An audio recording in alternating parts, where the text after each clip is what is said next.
भगवान राम और वानर सेना के रामेश्वरम द्वीप के किनारे पर पहुंचने के बाद वे असमंजस में थे कि इतने बड़े महासागर को कैसे पार किया जाए। भगवान राम को एक सूत्र ने जानकारी दी थी कि माता सीता को लंका ले जाया गया है। इसलिए यह सुनिश्चित करने के लिए कि जानकारी सही है, भगवान राम ने हनुमान को सीता के दूत के रूप में भेजने का फैसला किया। हनुमान ही थे जो समुद्र को पार कर सकते थे। इस प्रकार वह शक्तियों के साथ अपना आकार बदलता है और लंका के लिए उड़ान भरता है। रामायण के अनुसार भगवान राम को जटायु के बड़े भाई संपाति ने बताया था कि माता सीता को दुष्ट राजा रावण बलपूर्वक लंका ले गया था। ये सुनते ही भगवान राम ने तुरंत अपनी विशाल वानर सेना के साथ लंका की ओर प्रस्थान किया। कई महीनों तक चलने के बाद आखिरकार वे तमिलनाडु में स्थित रामेश्वर द्वीप पहुंचे। अब एकमात्र चुनौती विशाल महासागर को पार करना था। समुद्र को पार करना लगभग असंभव था और पुल का निर्माण असंभव था। इसलिए राम ने समुद्र के देवता के आशीर्वाद और अनुमति से एक तैरता हुआ पत्थर का पुल बनाने का फैसला किया। लेकिन इससे पहले कि वे लंका तक इतने लंबे पुल का निर्माण करें, राम ने यह जांचने का फैसला किया कि संपाति की जानकारी सही है या नहीं, वरना इतना लंबा पुल बनाना समय की बर्बादी होगी। इसलिए भगवान राम ने सीता की उपस्थिति की पुष्टि करने के लिए किसी को लंका भेजने का विचार किया। सभी लोग इसकी चर्चा करने लगे, क्योंकि इतना लंबा समुद्र कोई नहीं उड़ा सकता था। वीर अंगद भी एक बार में 100 मील ही उड़ सका।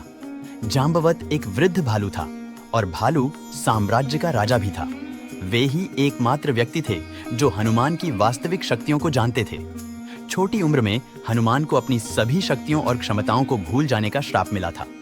इसलिए जांबवत ने हनुमान को उनकी वास्तविक शक्तियों का बोध कराया। जल्द ही सभी वानर हनुमान को प्रोत्साहित और प्रेरित करने लगे। हनुमान अपनी शक्तियों को आजमाने के लिए तैयार हो गए, क्योंकि वे बैठ गए और मंत्रों का जाप करने लगे। अचानक उसका शरीर बड़ा और बड़ा होने लगा। जैसे ही यह अपने चरम पर पहुंचा, वह खड़ा हुआ, खुद को ऊपर धकेला और लंका के लिए रवाना हो गया। भगवान हनुमान की शक्तियों से सभी बहुत खुश और प्रभावित हुए। जैसे ही वह समुद्र के ऊपर पहुंचा, सूरज हल्का हो गया, हवाएं तेज चलने लगीं और मौसम सुहावना हो गया। ऐसा लग रहा था मानो समुद्र भी हनुमान की मदद कर रहा हो। समुद्र पार करते समय रास्ते में उनका सामना सुरसा नाम की नाग माता से हुआ, जिसने राक्षसी का रूप धारण कर रखा था। सुरसा ने हनुमान जी को रोका और उन्हें खा जाने को कहा। समझाने पर जब वह नहीं मानी, तब हनुमान ने कहा कि अच्छा ठीक है, मुझे खा लो। जैसे ही सुरसा उन्हें निगलने के लिए मुंह फैलाने लगी, हनुमान जी अपनी महिमा शक्ति के बल पर अपने शरीर को बढ़ाने लगे। जैसे जैसे सुरसा अपना मुंह बढ़ाती जाती, वैसे वैसे हनुमान जी भी शरीर बढ़ाते जाते। बाद में हनुमान ने अचानक ही अपना शरीर बहुत छोटा कर लिया और सुरसा के मुंह में प्रवेश करके तुरंत ही बाहर निकल आए। हनुमान जी की बुद्धिमानी से सुरसा ने प्रसन्न होकर उनको आशीर्वाद दिया तथा उनकी सफलता की कामना की। समुद्र में एक राक्षसी रहती थी। वह माया करके आकाश में उड़ते हुए पक्षियों को पकड़ लेती थी।